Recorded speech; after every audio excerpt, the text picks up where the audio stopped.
Hi, you guys, Erin here. We have finally made it to the sign of Virgo in medical astrology. In case you're new here, I am going through each one of the zodiac signs, making somewhat of a series to talk about how these signs rule over certain parts of our body, and also talking about how the celestial bodies have an influence on the functions in our body and that sort of thing. So, what I'm going to do today is first, I'll just kind of break down the sign of Virgo for you in case you're super new to this stuff. But then what we're going to do is we're going to talk about how Virgo rules certain parts of our body. We'll talk a little bit about how this works, like the theory on how medical astrology works. And then we'll start talking about some things, a tendency for things that can go on for people who are born with their sun in Virgo. And then we'll talk about people born with their moon in Virgo, people born with their Mercury, their Venus, their Mars, their Jupiter, their Saturn. We'll go a little bit into Uranus, Neptune, and Pluto, and we'll also touch on Virgo risings and North and South Node in the sign of Virgo.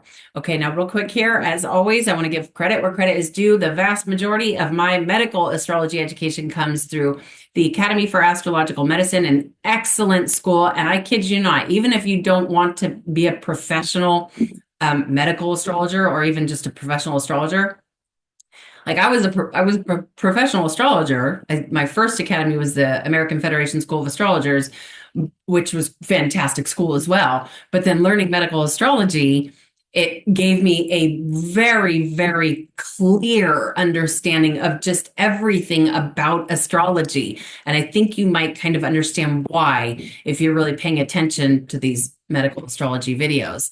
Okay, I will leave in the description below some links to some really good books and some good information for you guys in the description below.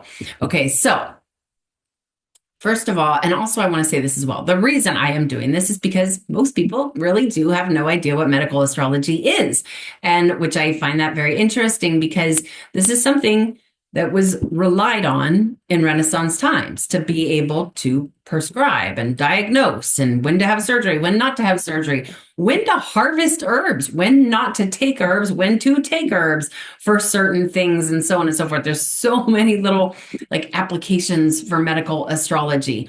Okay, so there's that. And by the way, if you're very new to this stuff, I'm sure a lot of it will go woo right over your head, and that's perfectly okay. Really just take what you can understand, and I don't know, maybe save the video and come back and watch it later the second time around. You might be able to understand a little bit more. I do think for you to be able to understand like the more complicated parts of any kind of astrology, you have to at least know somewhat about even what a natal chart looks like. Okay, if you can calculate your natal chart for free on so many websites these days. Just do a search, go to any search engine and type in, free Western astrology natal chart, and you'll be able to pull it up, and you'll get a circle of basically a snapshot of the tropical zodiac at the time of your birth. And it's great if you do know what at least approximately what time you were born. Okay, so there's that. So let's just get into this. All right, the sign of Virgo. This is what we call the mutable earth sign. When we talk about mutable signs, we're talking about adaptability. All the mutable signs come when it's the end of a season. The sign of Virgo is the very end of summer. What they're doing is they're mutating the energy to bring us into a new season. All the mutable signs tend to be much more adaptable than the other signs, which could be, there's definitely benefits to that. They tend to be able to hang out with all different types of people and just adapt into new situations a little more gracefully. But at the same time, the mutable signs can have a little bit of a difficult time, like staying on track with something, because it's like, ooh, what's over there? Ooh, what's over there? That sort of thing. But out of all the mutable signs, the sign of Virgo tends to be the most stable because it's in the element of earth. Okay. Earth signs, if you think about the elements in Western astrology, earth, air, water, fire, earth is the most dense. Okay. The sign of Virgo can tend to like have this understanding, a natural understanding of our work in the world. In fact, it's kind of like the sign of being of service. Okay. A lot of really the earth signs in general can in some way, shape, or form be associated with our earthly responsibilities. Okay.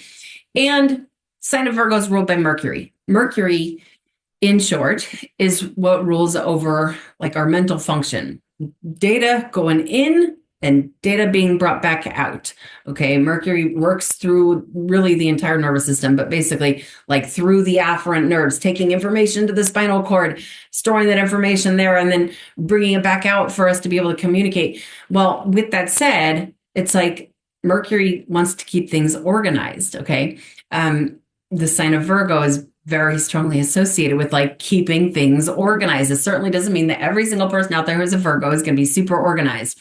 I actually know one particular Virgo who's a little bit of a slob. But these people, I mean, this can be said for really anybody. We're all going to function more optimally if our stuff is organized, if our house is organized, our drawers are organized, our closets are organized, but especially Virgos, because it's got that mercurial rulership. Mercury's, being the ruler of the sign of Virgo.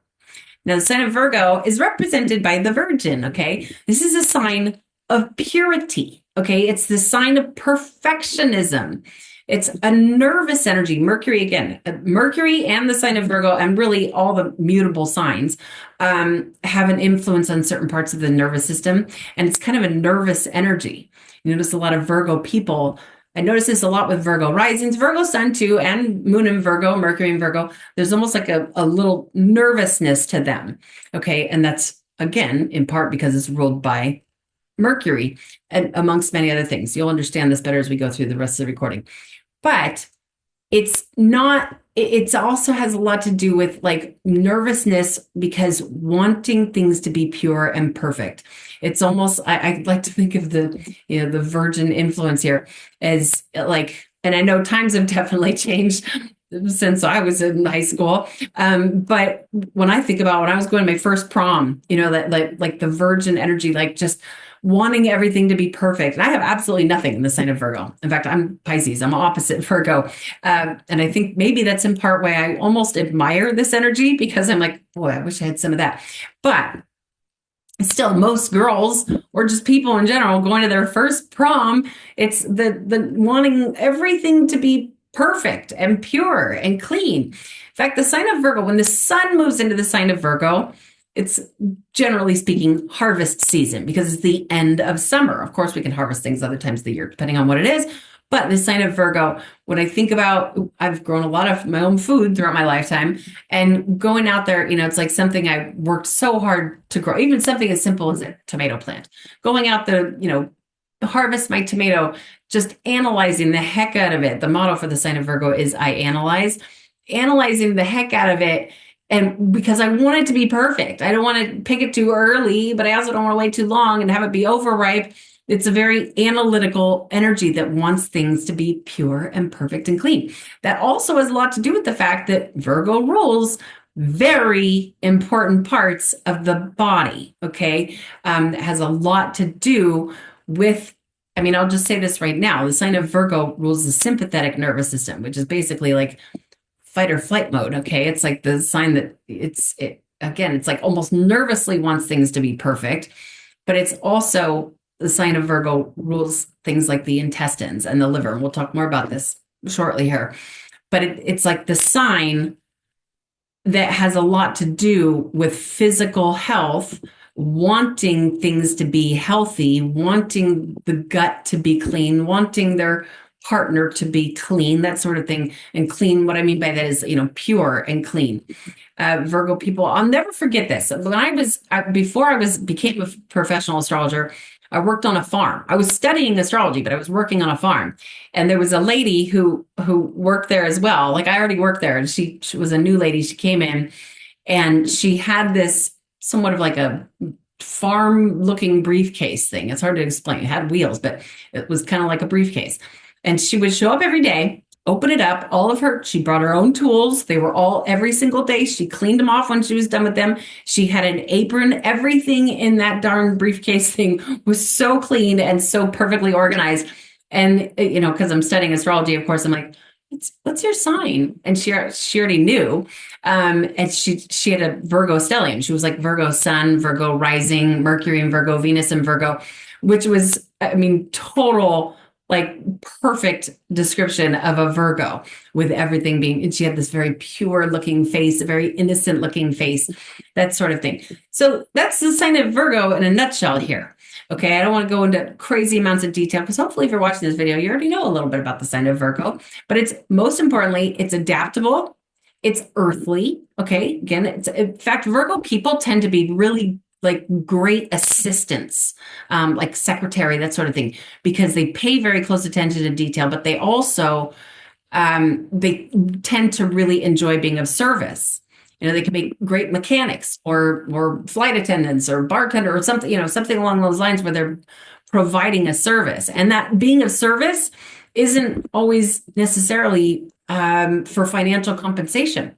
Like pure, true Virgo people, even if they, you know, are getting paid for it, they'll, you know, want to go help out their neighbor or help out their friend or something along those lines. Now, that, and again, Earth can have a lot to do with work. It's the motto is I analyze, and it's represented by the Virgin. It's ruled by Mercury.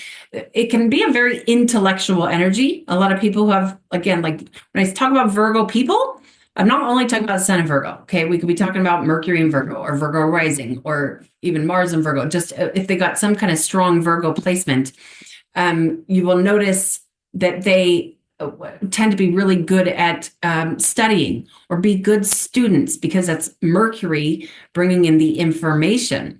Okay. Or they can, you know, these are people, especially Mercury and Virgo, are the kind of people that can pick up like a complicated book and just read the darn thing, and the information just processes just fine. Okay.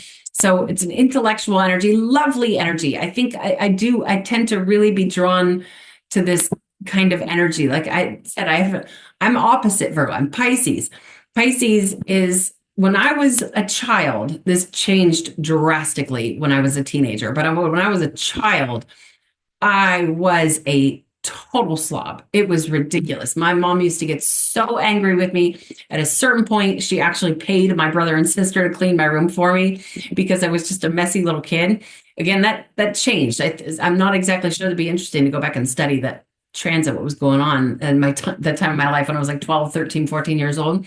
All of a sudden, I think I, you know, was looking, in fact, my very, very, very best friend from fifth grade, she's got a lot of Virgo in her chart, and her room was always very clean. And I think I admired that. I think I was like, wait a minute here, that looks really nice. And all of a sudden I became a total clean freak, even though I don't have anything in the sign of Virgo. So there's that. Hopefully you get the idea of this Virgo energy. Now, when we talk about, let's start here, how this works, how the theory of how this works is that, say somebody's born with their sun in the sign of Virgo, they would receive their vital force through the parts of the body that the sign of Virgo rules. The sun really is our vital force. So it's like they would receive their energy through these parts of the body, and it's going to depend a lot. Like if we're trying to figure out if it's the liver or the intestines or whatever, it depends on what degree somebody's sun is at in the sign of Virgo. There are little intricate parts of this. This is the basics of medical astrology, which I think most people could really benefit from understanding, even just the basics of medical astrology. But that's the theory on how it works. Now, I'm going to start going through these parts of the body. So let's start here. First of all, the sign of Virgo, like out of all the zodiac signs, it's the sign that is most directly associated with really the immune response. Okay. It's like the sign of physical health. Okay. It rules the intestines, both the large and the small intestines. In case you haven't heard this before, I would hope most of my listeners know this. If you don't, this is really important information to understand. That our intestines, if there's something going on in the intestines, then nothing else in the body is going to work properly. Intestines are extremely important because we take nutrients in through our intestines, but also the intestines are meant to help flush out the stuff that our body doesn't need. And also rules the liver. In fact, I'm going to go through my notes just because I don't want to forget anything. So we talked about the immune response. We talked about the large and small intestines, the duodenum, which is like basically the very, very top part of the small intestines. And the gallbladder. The gallbladder is actually shared rulership with Leo and Capricorn. There's reasons for that. But the gallbladder is also falls under rulership of the sign of Virgo. The liver, which clearly the liver is a very important part of our body. It's like the main thing to help flush toxins out of our body. The solar plexus, which is kind of like a network of nerves that are in the abdomen. Okay, the sign of Virgo rules the abdomen.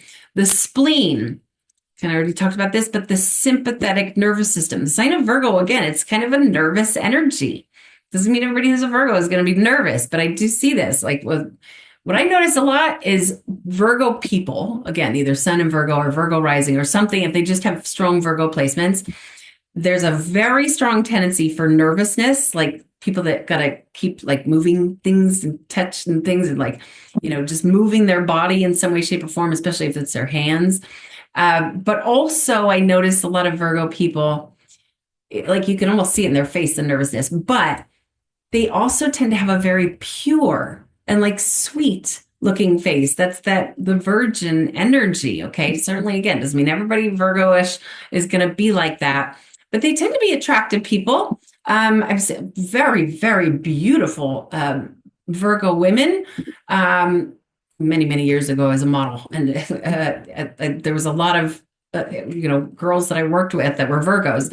Very attractive people tend to be kind of almost like a little bit of like a wiry kind of energy, like a petite sort of energy, a mercurial kind of body. There's a great book by Judith Hill it's a red book, and it's called, oh boy, it's the body parts. It's, if you just look up books by Judith Hill, and it's her only red book, but it's a great book that you can see like typically what Mercury people or Virgo people look like. They tend to have like a little bit more of like, not a pointy face, but just a little bit more of a dainty face and wiry. But I've also seen big Virgo dudes, like weightlifter kind of Virgo guys.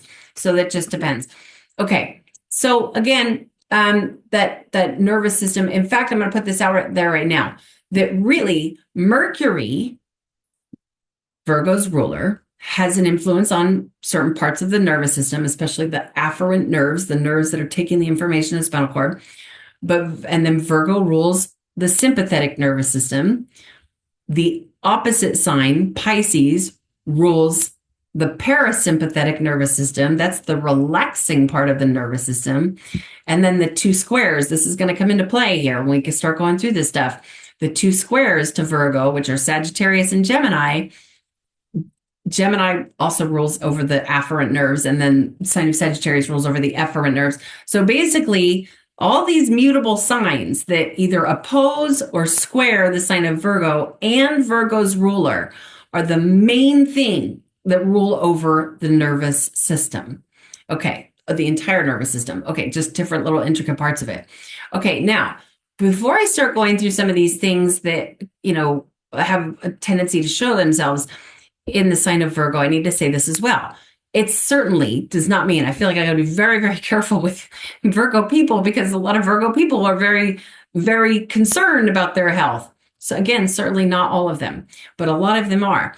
So please do not think that you have any or all of these things, but some things to look for. Say your sun is in the sign of Virgo. See which house it's in. The 6th house, the 8th house, the 12th house, and even the 1st house can tend to be a little bit more of a stronger indicator that there could be something that like a negative health impact. The 6th house, in real traditional astrology, the 6th house is kind of considered the house of ill health, amongst other things. Certainly doesn't mean just because your sun is in Virgo and it's in the 6th house that you have ill health, because there's things that can counteract this. But that is one kind of trigger point.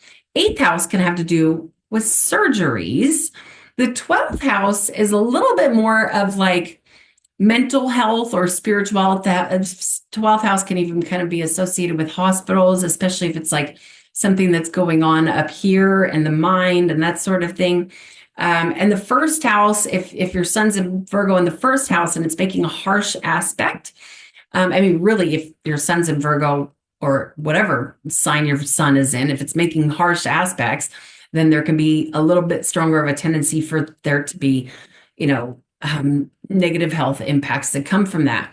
But especially if your sun is in Virgo in the first house, and it's making, when I say a harsh aspect, I'm mostly talking about a square that would either go to Gemini or Sagittarius. Those squares would tend to have an effect on the nervous system, or an opposition.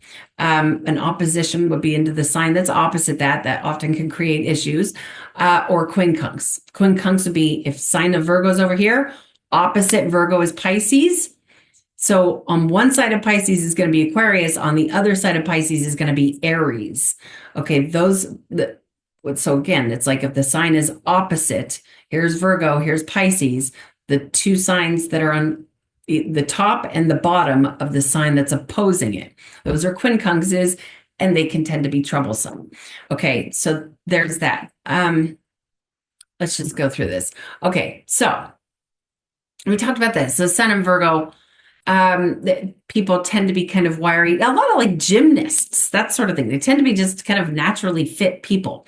Again, certainly not all of them, but a lot of them are. All right, food intolerances. And honestly, the world that we are living in today, I feel like most people have food intolerances, whether they realize it or not. And that has to do with the fact that our food supply is basically toxic. Everything's been sprayed, and there's pesticides and herbicides and fungicides and whatever the heck they're spraying up in the sky, all kinds of really weird stuff that's been going, and heavily processed food. I mean, I think everybody probably has a certain degree of issues with food intolerances, especially Virgo. Because if you think about it, if the Virgo, sun's in Virgo, let's say it's in the 6th house, and by the way, there can also be a lot of benefits to the sun being in Virgo in the 6th house. But let's say their sun is in the 6th house, this house that can create, health complications, and it's making a strong square to Mars or something like that. Mars and Gemini or something. And it has an impact it's like if they're receiving their vital force through the intestines, and Mars could irritate that. Because if their sun is making a strong aspect to Mars, Mars can irritate things. So they have more of a tendency for things like food intolerances. In fact, a lot of this sign of Virgo can even be associated with things like eating disorders. Okay. Things like anorexia and bulimia, because it's a finicky kind of energy ruling these parts of the body. Okay, now, okay. I have to keep reminding you guys, I promise you, just because I'm going through these things doesn't mean you should be concerned. Oh my gosh, I have these things. It's just a good idea to be aware of these things and take a little extra care of these parts of our body if we got something going on in the sign of Virgo. Okay.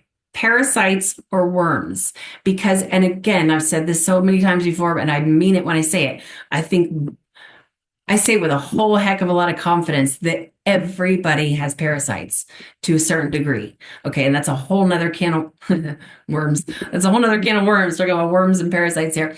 But the sign of Virgo, generally speaking, let's say you got cats and you're cleaning out litter boxes, or you eat a lot of sushi or something, something that's going on that could trigger parasites to begin with. Generally speaking, it's going to start in the intestines. It's going to start in the guts.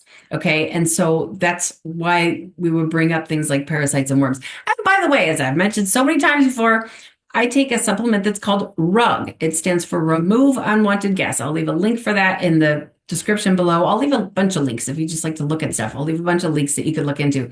But RUG is a fantastic supplement for taking. It's got all the organic, super high potent herbs that help to kill parasites. And it's got enzymes and chunks of piedra and all kinds of wonderful things. And so there's that. But okay, now with this said, if the intestines are not functioning optimally, really nothing else in the body is going to function optimally. So there can be this onset of things. I mean, just like statistically speaking here, diabetes, hepatitis, colitis, hernias, Insomnia, that would be more like the nervous system thing that's going on. Okay, if you could just picture anything that would go on with the intestines or the sympathetic nervous system, the nervousness, or any part of the nervous system. Okay, so insomnia, also appendicitis, anxiousness. Another thing that can happen, a tendency for Virgo people is to go gray at an earlier age than other people. And a lot of that has to do with the fact that when people, which by the way, there's nothing wrong. I always call it silver. People go silver. I think that actually could be a very attractive hair color for people, but it's a lot of times that happens because the nutrients are not getting the proper nutrients up to, hair is an extension of the nervous system. So it's not getting the proper stuff to keep the hair color. I mean, most of us anyway, will start to, go silver at a certain age in our life, but Virgo tends to be a little bit sooner in life. And hypochondria. Okay. In fact, a lot of Virgo placements can, to a certain degree, create some sort of hypochondria. Like, oh my God, I have this. Oh, like nervousness. Oh my gosh, reading about stuff, on Google. Oh my gosh, I looked up these symptoms that I have and I've got all these things and now I'm going to, I got all these problems. That's a very strong tendency for the sign of Virgo. Okay. Now, something else to mention here. I mean, there's a whole whirlwind more. Again, I'll leave a bunch of books if you want to learn more about this stuff. And the way I will organize the description below for the books is I will make a section for beginners if this is all very, very new to you. And then I'll also leave a section for books that I recommend that are for more advanced students, okay? But the sign of Virgo over here, sign of Pisces is over here.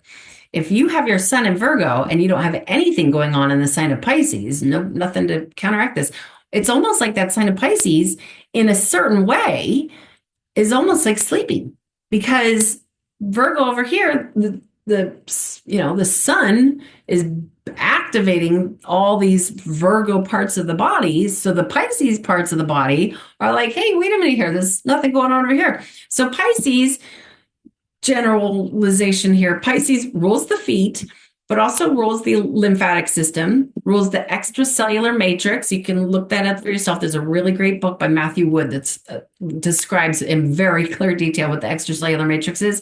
But also, and I already mentioned the lymphatic system, and the parasympathetic nervous system, which that's the relaxing part of the nervous system. Okay. So again, that's why Virgo energy is a little bit nervous. Pisces is like, woo, say somebody's sun is in Pisces, they don't have a great fight or flight system because they're kind of woo, like off in daydream land as Pisces. But if it's Virgo, then that daydream land stuff might be kind of lacking for the sign of Virgo. Okay. And again, it's very important to if you really want to nail this stuff down, it's really important to get familiar with aspects. I'm going to go deeper into aspects when we get into Mars and Saturn.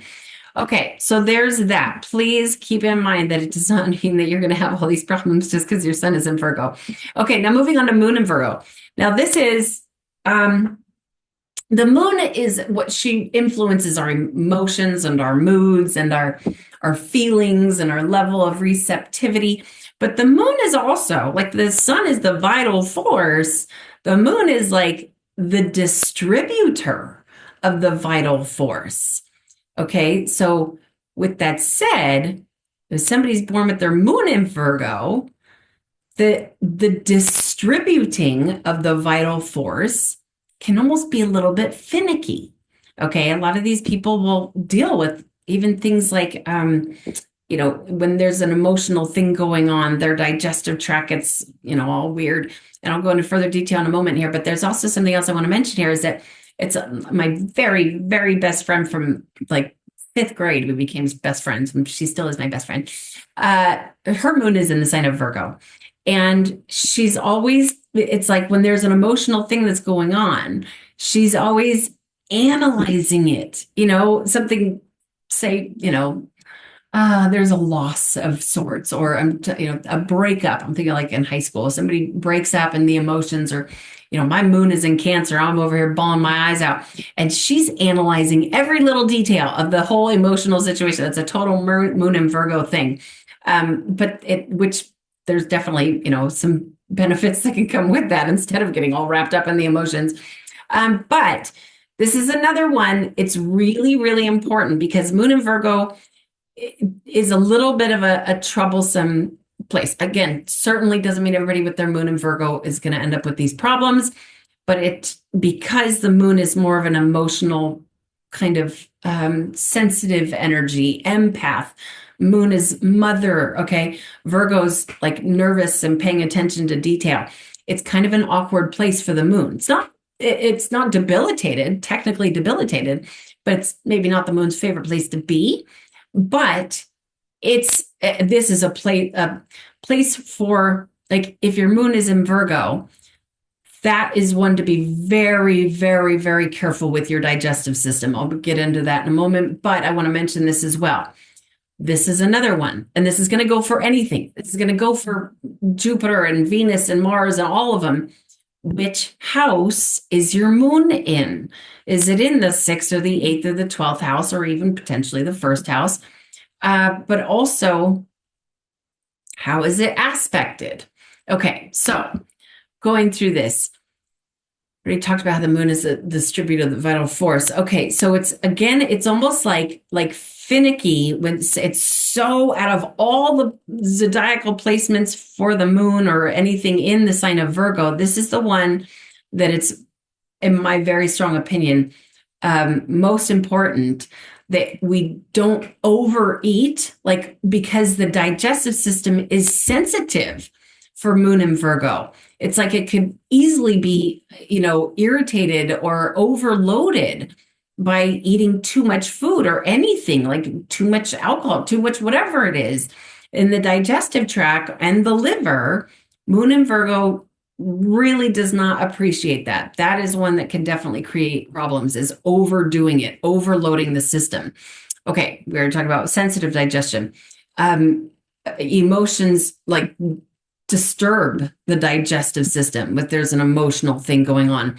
Because if you think about it, if they're receiving that energy, the moon's energy through these parts of the body that are ruled by the sign of Virgo, and the moon is what rules our emotions and our moods, that's something emotional is going on. They might be analyzing the situation, but at the same time, it's having a very big impact on the liver and the intestines and the spleen and the gallbladder.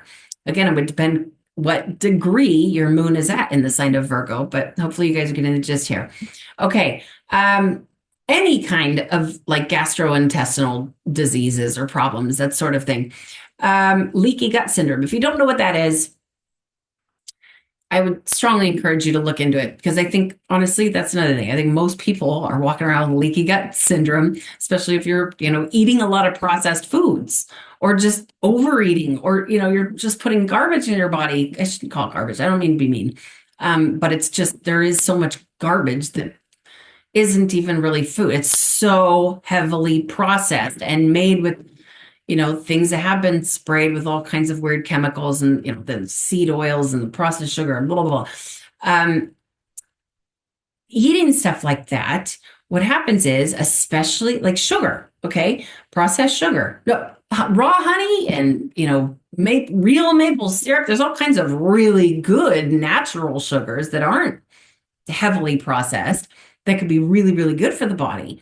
But like white processed sugar is a big one for parasites. Love sugar, love it. And in fact, it's been a while since I've done this, but there was a while back, I don't know, maybe like 8 years ago or so, where I really went through this like strong protocol of getting, this is probably going to freak some people out, but turpentine. It's like Georgia pines turpentine. And in fact, I made a video about it and YouTube took it down because they didn't like me talking about this stuff. But I'm not recommending anybody do this, but this is what I did for myself, is I bought processed white sugar. Even it was organic, but it was still processed white sugar cubes, and put in the dosages. I can't go into that, but I put a certain amount of turpentine into the sugar cubes, because what, and I'm not talking about paint thinner turpentine. It's a product. It's like basically a supplement that you can take, which is great for a lot of things. But again, I'm not a doctor. This is not medical advice. Okay. Please, YouTube, don't take my video down for talking about this stuff. When you eat the processed sugar with the turpentine in it, the parasites go after the sugar. The parasites love that processed sugar. But as soon as they would get into it, because there was the turpentine in there, the turpentine kills the parasites. And then I would take activated charcoal or some sort of like a detoxifier to pull the dead byproduct of the parasites out. Okay, so that was a little bit of a tangent. But when we get those parasites, what happens is they can get through the intestines. They break through. And then it becomes a systemic problem that is in your bloodstream. That is leaky gut syndrome. Or it's like people, a lot of times, if they've got a lot of brain fog, yes, there's other things that can create brain fog, but a lot of times it's the parasites and the leaky gut syndrome. Okay, so there's that. An underactive liver, because the moon can almost like dampen things a little bit. Blood sugar issues, appendicitis, allergies, and the allergies they play a role in quite a few things here. It's a lot of the allergy problems are coming because, again, if the intestines are not functioning and the liver are not, and the spleen are not functioning optimally, then other things in the body are going to have an impact. And a lot of times that leads to allergies. And again, hypochondria. Okay. Now, Mercury in Virgo. So Mercury in Virgo, Mercury's in zone home in the sign of Virgo. Mercury loves to be in the sign of Virgo. These people tend to be very intellectual. These are the people, I think I already mentioned this, that I just admire it so much, where they can read really complicated stuff and the information goes into their consciousness and it's stored perfectly and they remember it all. Okay, that's like the opposite of my Pisces placement. But it's like the Mercury in Virgo, it obviously is working comfortably there because that's his own home. He knows where everything is and gets to function properly, and the nervous system is great. But there can also be, things that would create an opposite impact. Okay, it's like, first of all, I should say this as well. If Mercury or any planet was in retrograde, that can be a little bit more of an indicator that there could potentially be something that goes on. I would say the houses and the aspects are far more important than if something is in retrograde. But let's say you've got Mercury in retrograde in the sign of Virgo in the 8th house, and it's making a strong square over to Mars in Gemini or Sagittarius, so that sort of thing. Mars irritates the heck out of Mercury. Then there could be a little bit more of an issue. There could be a little bit more of a tendency for an issue. Okay, so I'm going to go through these things. Where was I? Oh, they were nervous indigestion, because the Mercury and Virgo both having an influence on the nervous system, like nervousness, the food's not digesting very well. Okay, all kinds of problems can come from that. Again, hypochondria. Insomnia, that's that nervous system, like hyperactive nervous system and not being able to sleep. Anxiousness, neurosis, colic. I already mentioned the retrogrades and the houses. Okay, so that's, there are other things that can come with this. And again, it doesn't mean just because your Mercury's in Virgo, you're going to have nervousness and anxiousness, but a lot of times people do. Especially, I would say the heavy one is Mercury in the 12th house in the sign of Virgo. I notice a lot of people with Mercury in Virgo, it's almost like they need something to like tap on. And often it's something with the hands. They'll need to just kind of tap their fingers or move their upper body a little bit. When Mercury rules the hands, or at least partial rulership of the hands, like kind of moving things around instead of just that, like, in fact, Mercury and Virgo people, I think that's probably the top placement that I would recommend meditation for, because I think that's a placement where people would probably have a very difficult time, like just tapping in to now, when you're meditating, just now. And because it's constantly going Mercury nervous system, Virgo nervous system, but also the mutable energy of Mercury. My mind's going here, my mind's going there, my mind's going here, my mind's going there. which meditation could be massively beneficial for. And there's all kinds of things that we can, something like oat tops or milky oats or hops. Hops is very powerful. So hops can make people sleepy. I've never had hops make me sleepy, but I just keep reading that hops can make some people sleepy. I prefer these things in a tincture. There's so many things we can do to help protect our nervous system. Oh boy, it just slipped my mind. There was one I was just going to say, but there really are a lot of things. Even honestly, like if you're a Virgo and you're watching this and you're dealing with serious nervousness, maybe not even 100% of the time, but say, going into a new job or a date, like a new date or something like that. And there's a lot of nervousness going on, even CBD, and I'm not even necessarily talking about like, oh boy, what's the word I'm looking for here? My brain's not functioning optimally right now. Doesn't even have to be psychoactive. That's what I'm going for. It doesn't have to be, not like necessarily cannabis, but more CBD, cannabidiol, which can be great for the nervous system. So there's that. Again, I'm not a doctor. This is not medical advice. Okay, now moving forward to Venus in Virgo. So Venus is the influencer of love and beauty and harmony and romance and sensuality. Okay. Virgo is not. Virgo, as you're probably getting familiar with the sign of Virgo at this point. So Venus in Virgo, she's in her fall. That means it's like, again, if here's Virgo, here's Pisces, they're opposite each other. So Venus exalts in the sign of Pisces. That's Venus's very favorite sign to be in. But over here in Virgo, it's opposite Pisces. Pisces is like the sign of, Pisces can be romantic, but it's really just like the sign of oneness and wants everybody to get along. That's in part why Venus exalts in Pisces. But in Virgo, it's the opposite that. A lot of Venus and Virgo people will be very nervous. When it comes to romance, they tend to want their partner to be clean and pure. They don't necessarily appreciate a, provocative person who's been sleeping around or whatever. They tend to, again, just overall want things pure and clean. Sometimes they can be very picky. I always think about this. A friend of mine, just a friend, but he his Venus was in Virgo, and he was always trying to meet the right lady, and he finally met this absolutely adorable young lady. This is years ago. It was like 20 something years ago. And she was so sweet and so adorable. His Venus is in Virgo. And I was like, yeah, I'm so excited for you. And he's like, well, her neck is kind of short. I was like, what?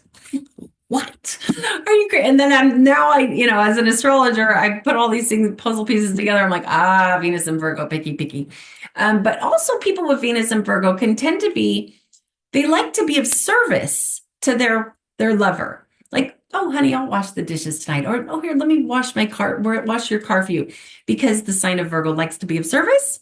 So these people tend to, like to be of service to their loved one. Okay. So there's that. Pros and cons, everything in astrology. But as far as medical astrology go, this is not a major problematic place for, physiologically for Venus. But because Venus is generally speaking not a true troublemaker. But Venus is very, she's soothing. Okay. She calms things. So with that said, there can be a tendency for kind of lazy intestines, which can then lead to things like constipation, a lazy liver, or potentially this could also be another one for parasites and stuff because Venus rules sugar.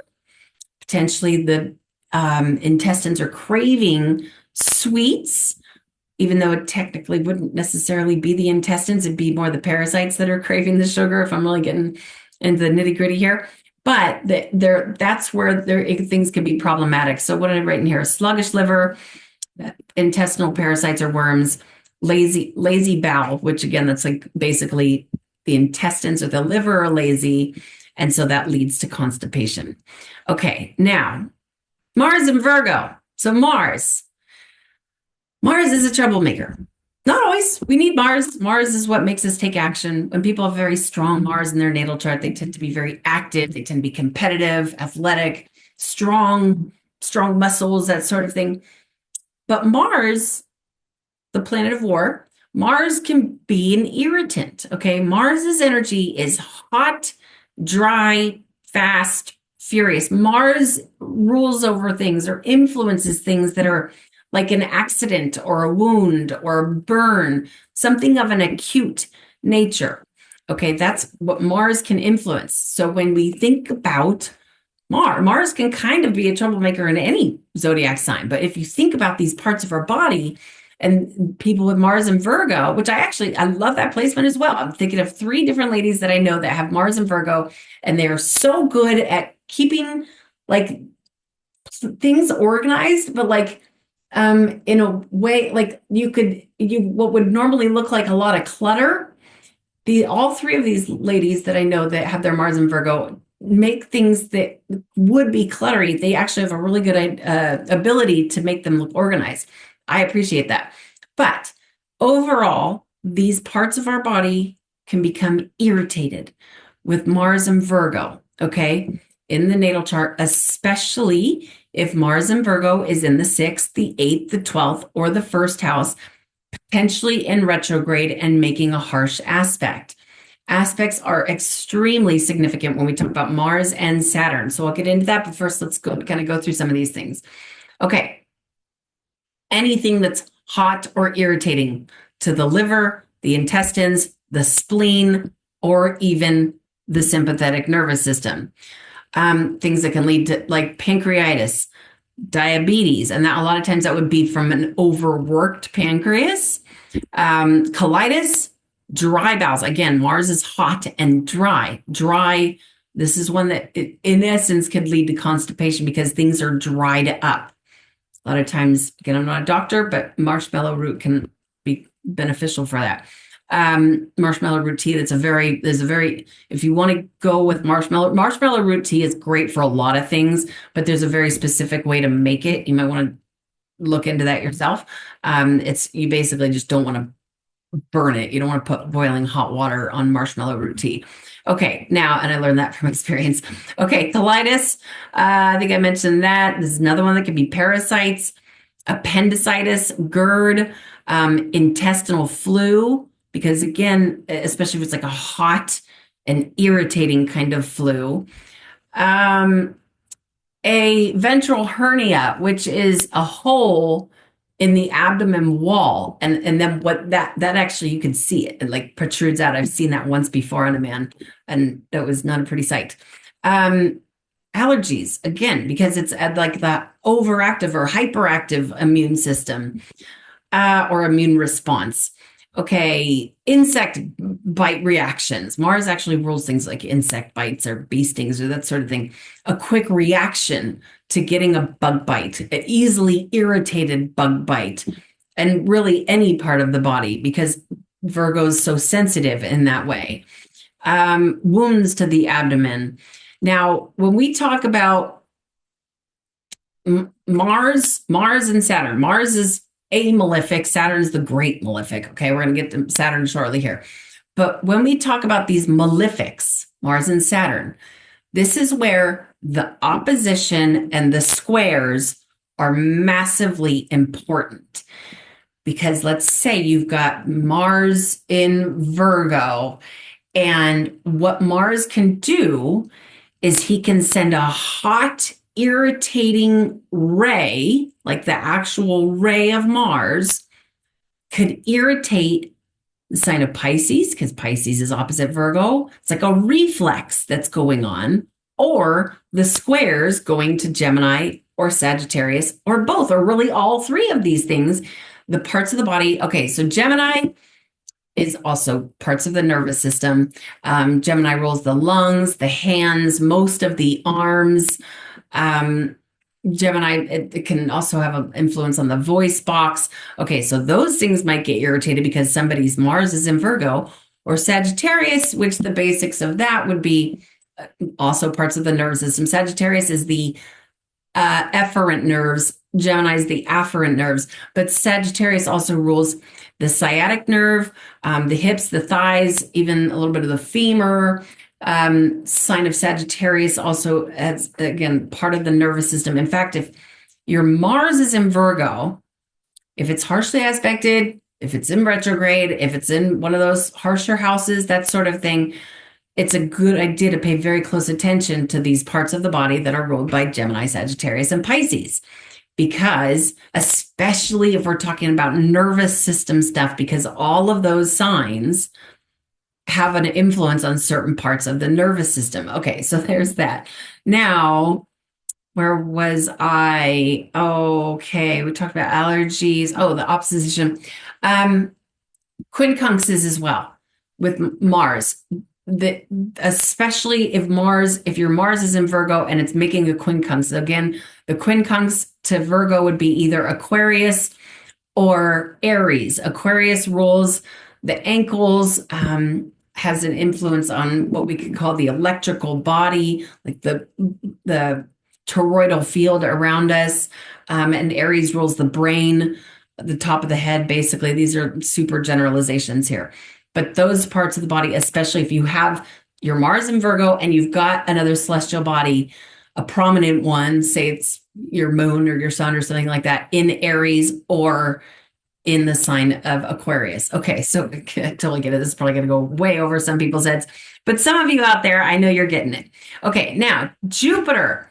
Jupiter is in his detriment in the sign of Virgo because Jupiter is one of Pisces' rulers. Virgo is opposite Pisces. So Jupiter's in his detriment. It's not his favorite sign to be in the sign of Virgo. There's, again, could be massive benefits to Jupiter in Virgo. These people tend to be able to have the optimism to overcome problems, physical ailments, and that sort of thing. But also it could be a troublemaker. Again, especially if it's in the 6th, the 8th, or the 1st, or the 12th, or the 1st house, or in retrograde, or making harsh aspects to things.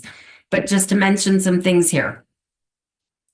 Eating disorders is a big one. Jupiter likes fat. Jupiter rules fat. Jupiter loves, big. Jupiter is the expander.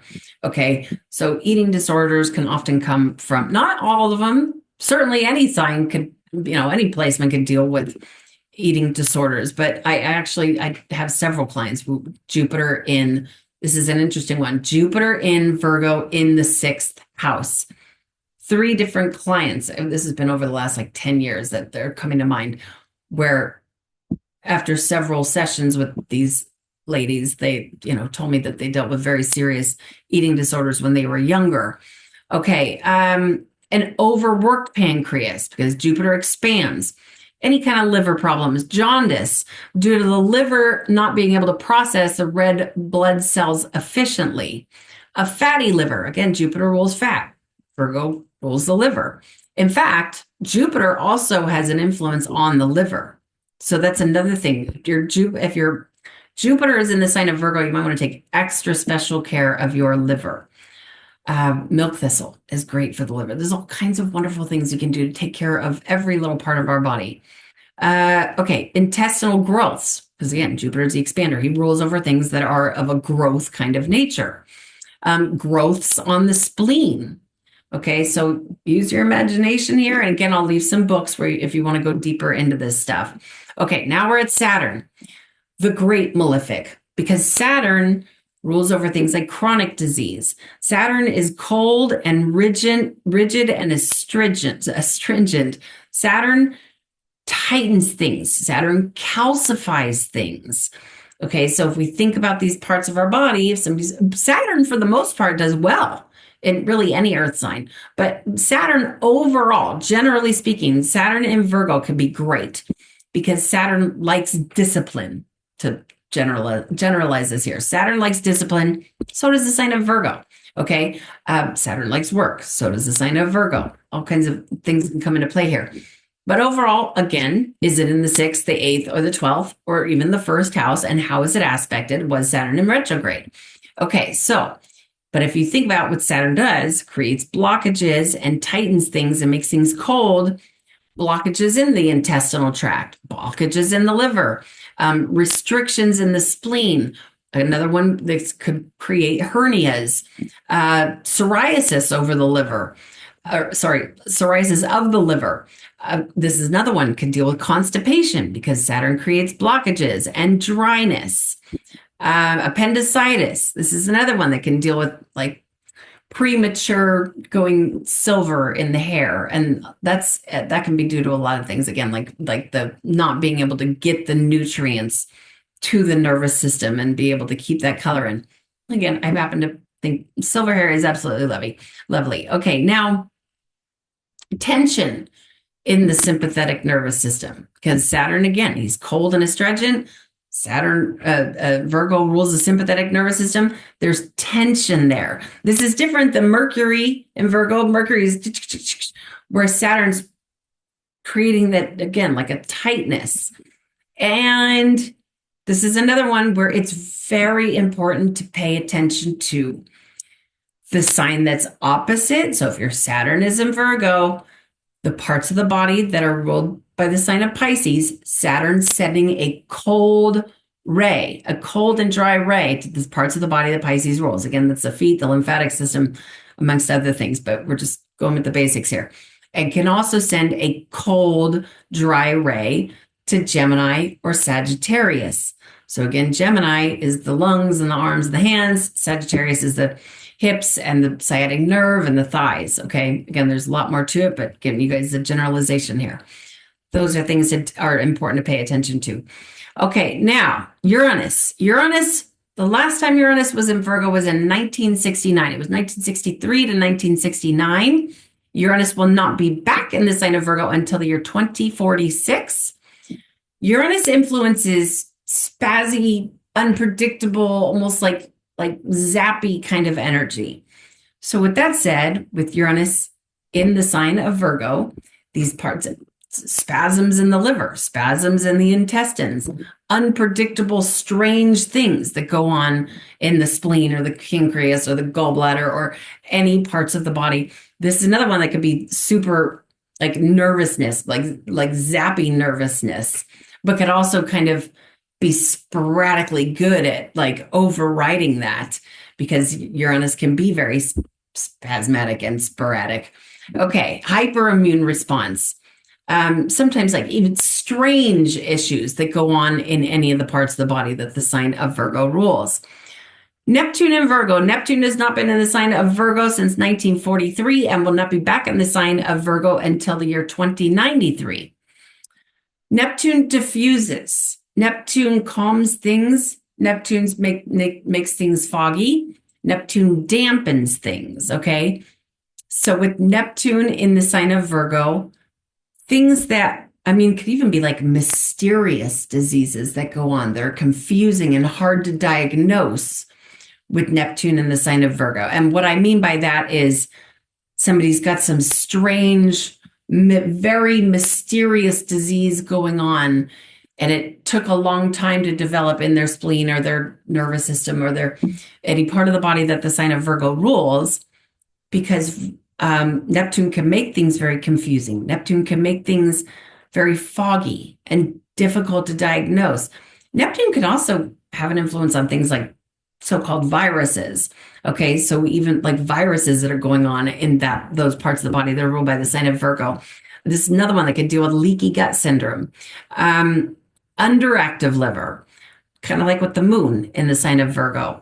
A lazy colon. Lazy colon, again, that can also be Venus in Virgo and also moon in Virgo. Lazy, what I mean by that is things aren't like pushing things through the gut and the intestines as optimally as we would like them to. Candida. Okay, moving on to Pluto in Virgo. So last time Pluto was in Virgo was 1972, 1958 to 1972. And Pluto will not be back on the sign of Virgo until the year 2206. So Pluto can be destructive. Pluto is the influencer of death and rebirth. Okay, we all have Pluto somewhere on our natal chart. It's not just death and rebirth in the sign of Virgo. But with that said, these parts of the body that are ruled by the sign of Virgo, honestly, there could even be weird like cellular mutations or something that's even like of a toxic nature. Okay, what did I put in here? Toxicity in Virgo parts, radiation, poisons. Another one could deal with parasites. Pluto actually has a big influence on things like parasites, but Pluto can also help to flush those parasites out, by the way.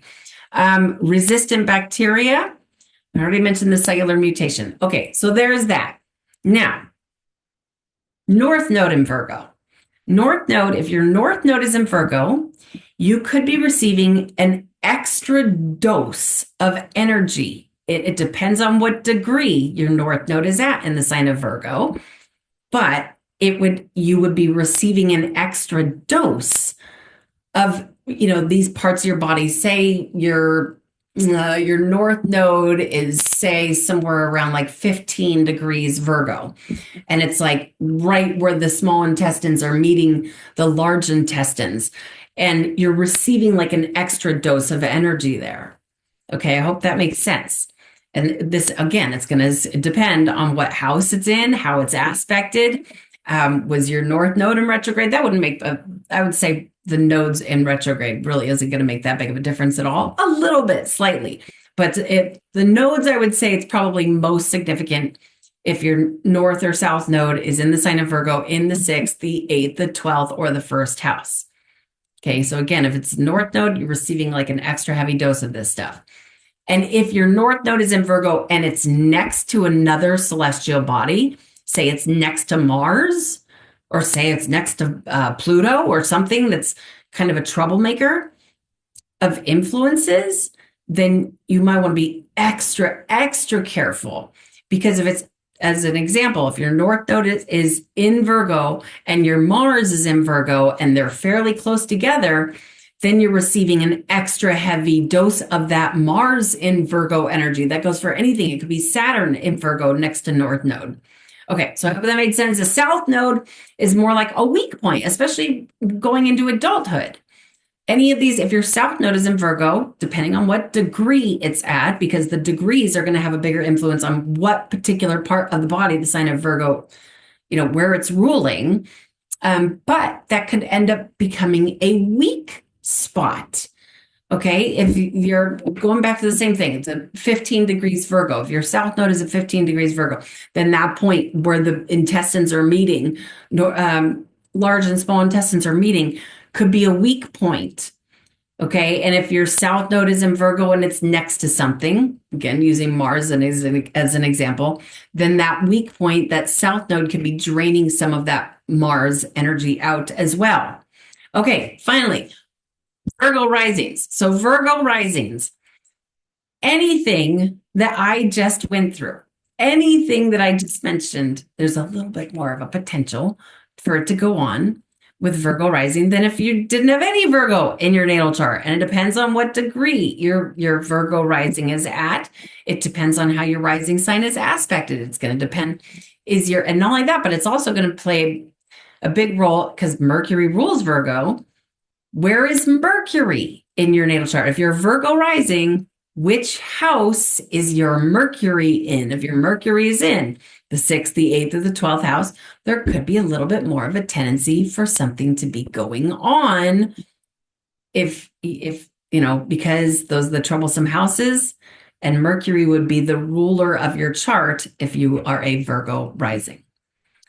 Okay, so I'm going to leave that there. What is going on right now is I can hear my little dog doing dances downstairs. And so that means he's hungry and he's going to go out to go potty. So I'm going to leave that there.